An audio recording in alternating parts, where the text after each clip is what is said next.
what do you think the barrier part would be? And is this something that, like you rightly pointed out, when you're in different stages of the product, let's say it's an idea stage where you're just building and people would just be curious around, hey, like let me just use this app, versus something that is perhaps in actual growth stage and later in a mature stage. Would the barrier be very different across stages? And would your design aspect around this behavioral economics also change depending on the product lane of it? Yeah. So when we think of barriers to doing a behavior, it's so I said logistical and psychological. I like taking actually Mhm. kind of the AI moment now to say, look, when ChatGPT launched, it was an empty text box. People didn't know really what to do with it.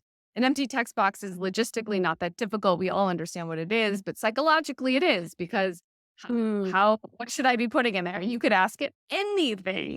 Well, what does that mean? And in the beginning, people are like, you could do a poem. It's like, okay, cool. Poems are great, but like we can do so much more.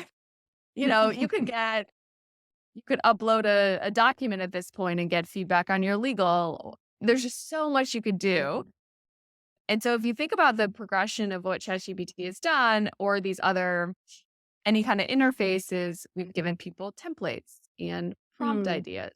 We now have assistants that you can click on. You have Copilot and Assist that get me real time in my workflows. So we've gone from something that is psychologically difficult, an empty text box, and we're moving to a world that decreases that kind of push the effort the user has to do, and we're making it easier for the user to do something that solves their problem real time.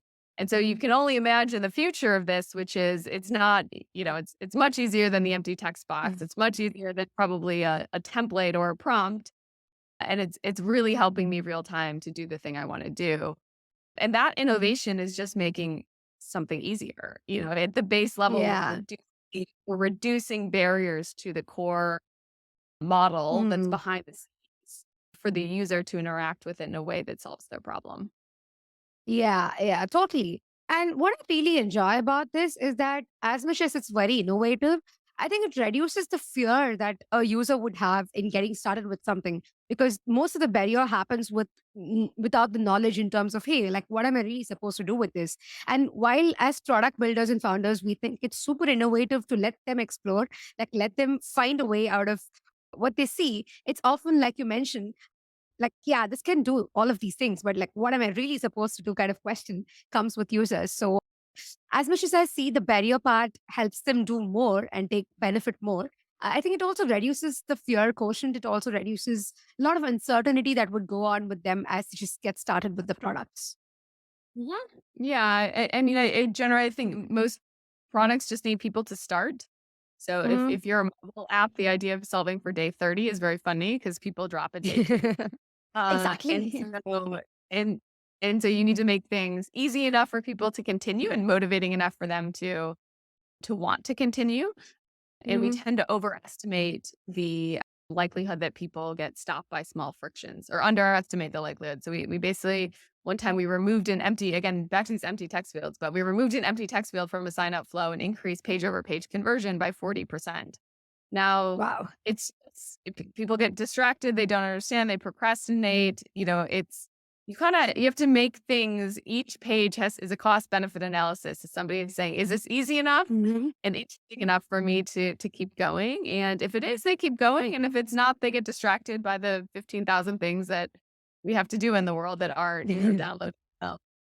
So Yeah, true, true. And I think it boils down to what are you really optimizing for, like you the user journey or the company goals and metrics, like what do you really want to do? So yeah, I think if you are leaning towards making it easy for a user, it's very important to understand your irrationalities that we're just talking about. so, Oh, behave. right. Yeah. So we typically, when we work with teams, we've asked to have a team of behavioral scientists, and folks are really interested in the sexy psychologies that underlie our decision making. But again, to get to those, we have to push on what is the actual, very, we say, uncomfortably specific key behavior that Hmm. you want someone to do. And this, we're as product teams very good at outcomes. We're good at active use and Exactly. engagement and report on those And we're not suggesting we take those away, but that the product Mhm. teams have an equal focus on the behavior that you want someone to do. I'll give you a Netflix example. This is a Gibson Mhm. business. Huge fan Uh, of Gibson. yeah, he came on my podcast and shared basically this idea that, yes, Netflix wanted people to increase retention, but the way they did this was by measuring the amount of videos that people rated. So Mm. why? Because if you rate a video, you're more likely to like the video, so their personalization algorithm went from basically looking at what other people like to looking at what you like. So turns Yeah. out the best predictor of what I want to watch is what I watched before and liked. And so Netflix had a journey where they were trying to get me to rate videos so that they could Mhm. recommend future videos to me. Now the product team basically then had a very different challenge than retention. The product team had a challenge of how do you get people to rate videos? And, it went from a five-star, "How do you like this video?" to thumbs up, thumbs down. Thumbs up. And Yeah. yeah, and so why would that be? It's because the product team was focused on the behavior of rating videos. They said, "How do you make this easier? People aren't doing it enough." It's not that they don't want to do it. It's that, Mhm. it's too difficult. Can we make it easier? It turns out when you make something easier, thumbs up, thumbs down, more people will engage.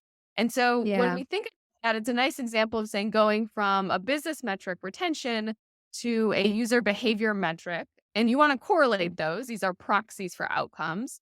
You want to correlate those to the outcomes. But by focusing a product team on the behavior, you're more likely to get things that would correlate with doing that behavior. And if that's the goal, that is a very helpful orientation for design and product to have.